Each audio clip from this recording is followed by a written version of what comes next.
Now we talk about the weight loss supplements that are available in every health store. Now the FDA has issued a statement which says either they are not helpful, they don't help in decreasing the weight, or the ones who help in decreasing the weight have got very dangerous substances which have been taken out of the market or disapproved by the FDA a long time ago, but they are still available. Like the thyroid extracts, the amphetamine groups, the antidepressants, different things which have been used in the past and taken out of the market. They just sneak them inside these health supplements and claim to lose weight, but they are harmful for you. Even if the regular the weight loss medicines, they've got a high amount of vinegar, dried vinegar, which I've seen patients getting gastritis because of that. I've seen patients who have got lot of caffeine and caffeine related substances getting palpitations because of these diet supplements. So either they are ineffective, or the ones who are effective have got harmful substances. So FDA does not approve for these over the counter or health store weight loss supplements. Now there are some fad diets like the keto diet, in which you only eat the proteins, or some nut diets, or some different types of diets in which you only take one type of substance. And there, I have even heard about a doctor who lost his weight by eating only Tootsie candies. So the thing about these diet fads, the food fads, is that first of all, they get boring after some time. And it's very difficult to keep up with these diet plans. And when you stop this diet plan, you regain the weight that you lost over some time.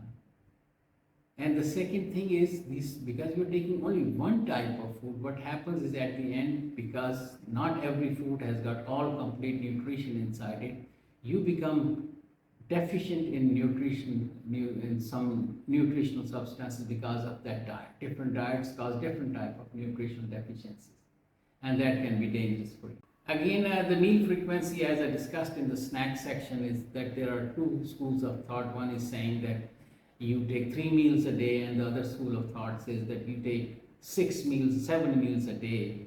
This thing actually again is double-edged sword. Some people take 3 meals a day, they take less meal, and then they maintain their weight because they are taking healthy meals, less calorie meals. And there are some people who are taking 6 meals a day, very small portions, more healthy things, and then they also maintain their weight. But on the other hand, there are some people who take 3 meals a day, but because of 3 meals a day, they have been hungry in between and they overeat, they get involved in the binge eating, and then they end up in gaining a lot of weight.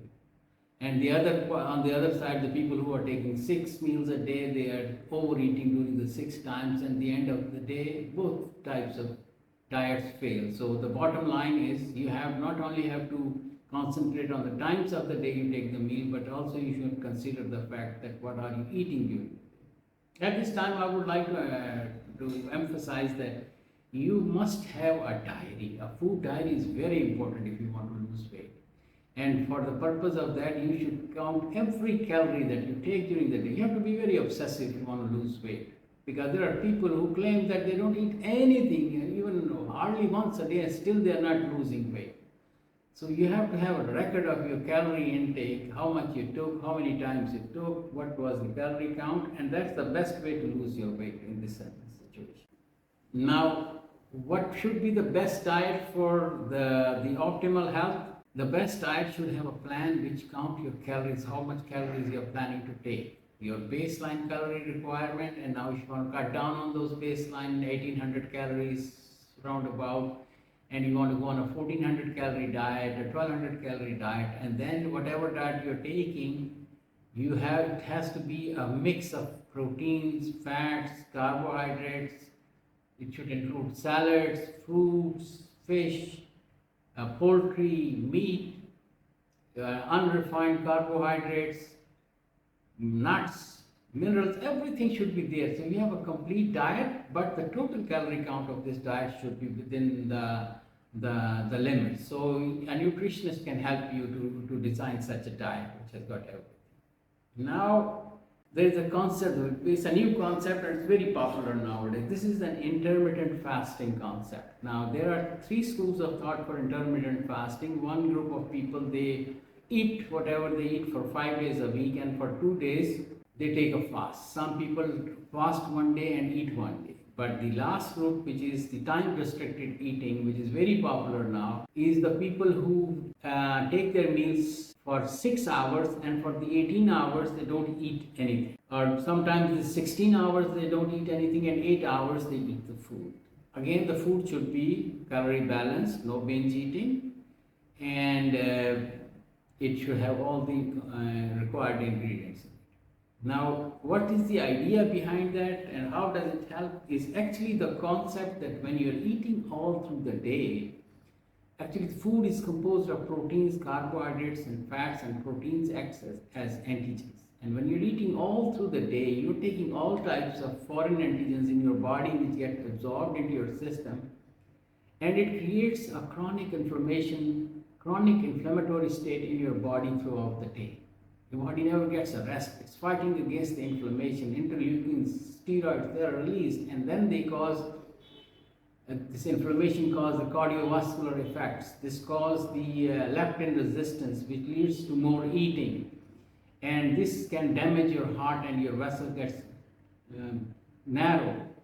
So when you don't eat anything for 18 hours, it does two things. First thing is it takes care of these antigens which are coming in your body for at least 18 hours a day. Your body gets a time to heal. The inflammatory substances drop, pancreas gets better, your vessels become healthy, and then again after 12 hours your glycogen reserve in your liver finishes. And when the glycogen reserve in the liver finishes, for the next 6 hours the body has to use the fats, the brown fat, the white fat, so the fat starts melting in your body.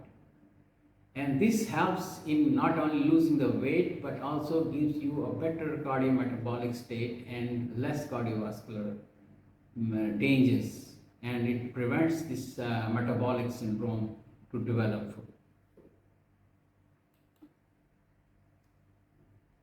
And there is evidence that it decreases the LDL cholesterol and increases the HDL, or the good cholesterol, and type 2 diabetes mellitus is improved when you do this type of intermittent fasting. There is weight loss between up to 7% you can lose weight just by following this regime. Now the other thing is, which is very well known and it has been proven to be very effective, is Mediterranean diet. The Mediterranean diet is the same diet as we used to all over the world long time ago, when there was no abundance of food available, there was no commercialization. Basically what we used to eat was nuts and unrefined carbohydrates and vegetables and fruits that we were growing locally. Once a week we used to have chicken. Once or less in a week we used to have some meat also, red meat also. And the Mediterranean diet has got only two things on top of these. The two things are the people in the Mediterranean region, they use fish a lot. I mean, 2 to 3 times a week they use fish, and they use olive oil a lot. So the Mediterranean diet is basically the same diet of our forefathers, plus a lot of olive oil and a lot of fish, and that has been proven to be effective. I think it will be a great idea if somebody follows the intermittent diet along with the Mediterranean food. That helps in keeping your body very healthy and very fit.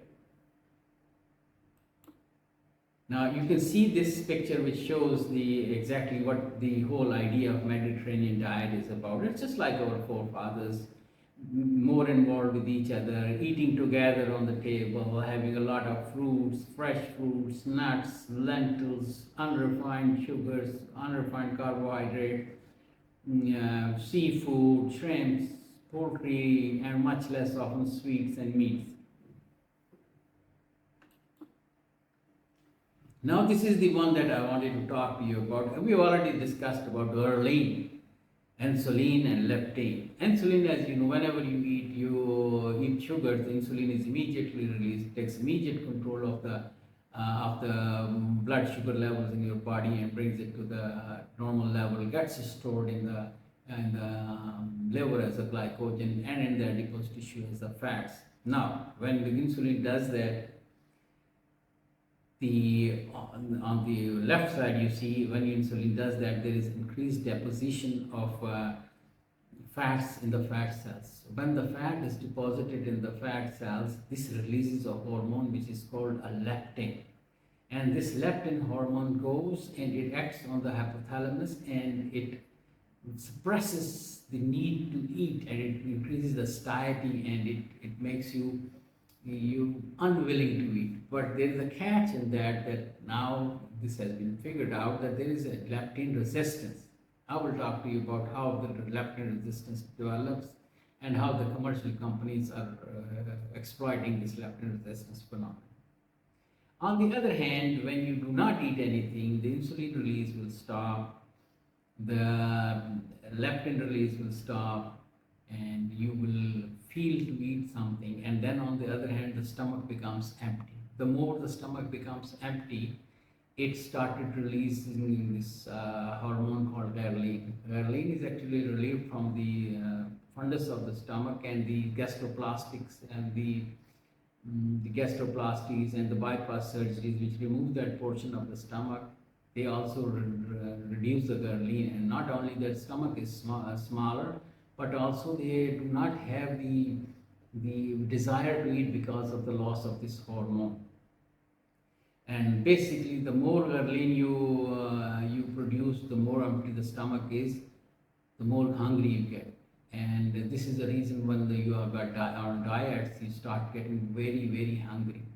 And once your stomach is full, it is stretched, the ghrelin release stops, and you have a feeling of satiety. The same mechanism, as I said, you can look in this, how you, before eating how you are, and after eating how you are. Before you are eating, your stomach is totally empty, ghrelin is produced in a lot of amount, no leptin is being released from the adipose tissues, and you're hungry, you want to eat. Once you eat, stomach gets stretched, the ghrelin release is stopped, the adipose tissue is filled, and the leptin release increases, and it makes you full stomach, it increases your satiety, you don't want to eat anything. Now, I was talking about leptin resistance. Let's talk about the leptin resistance. What happens in leptin resistance? The leptin resistance is actually, what happens in this case, there is a release of leptin, but in spite of that leptin release, you do not feel full. You feel hungry. Now, this is because if you're taking too much refined sugars, that has been excessive carbohydrate intake, the more carbohydrates you take, the more you become leptin resistant. That's why you keep on eating in this situation. And then there is emotional state. When you are depressed, you're under stress, you release a lot of steroid cortisol, and because of this cortisol, you develop leptin resistance. You must have observed sometimes the people who have taken steroids for asthma or any other reason, they get very hungry. They start eating, gaining weight. It's because of this leptin resistance caused by the steroid intake. And the other thing is the visual cues. This is the one that the commercial companies, they exploit. You see, even if your leptin is released and you are full, but if they start showing you very attractive ads and how they are barbecuing things and making foods and beautiful presentations of burgers and pizzas, in spite of being full, you get hungry again. It's because these visual cues, they develop the leptin resistance in you. And this leptin resistance causes you to eat. And there is another thing, this dehydration. Sometimes this dehydration can cause a leptin resistance. That's why it's very important to drink at least 64 ounces of water per day so that you don't develop the leptin resistance. People who are dehydrated, they eat more just because they develop the leptin resistance. There was one thing more, as you can see, sometimes it can be because of the hormonal issues also. Sometimes the patients who have got increased reverse T3, they have developed leptin resistance. Not only hypothyroidism itself can cause weight gain, but the amount of reverse T3, even if the T3 is normal but RT3 is high, these patients can develop increased weight just because of that leptin resistance. And for these patients, maybe you need to give them not only thyroxine but a combination of T3 and T4. Ghrelin, I already discussed about it, but there are 2-3 more things that I want to tell you about the ghrelin. That the first thing is, once you start dieting, after some time when you lost some weight, this loss of weight itself causes the ghrelin to be released more and more. And in this situation, this is why you got so much hungry that it becomes almost impossible to maintain your diet, because the more you diet, the more you lose your weight, the more severe this ghrelin secretion becomes.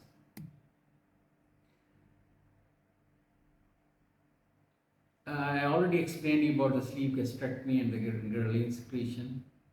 And as I said, there are 2-3 things which make the ghrelin to get released too much. First is the lack of sleep, and second is the stress. Now what happens is the people who do not sleep at night and they are undergoing a stressful situation, every 15 minutes, 20 minutes, they're going to the fridge and getting something out of the fridge to eat.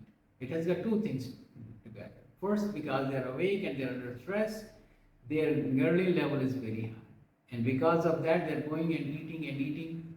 And that's why it's very important to sleep for 7 hours or more to maintain your weight. You sleep less, you eat more, because the ghrelin levels rise. Plus, when you're under stress, some people use the food as a reward mechanism. The dopamine is released in their brains when they eat. And because of that, when they're under stress, they eat foods to get more dopamine release in their brain as a reward mechanism. So basically, this was about the facts about losing weight and different diets. And next step, I will talk about the medicines from the beginning up to the modern medicines and the future of the medicines. Thank you.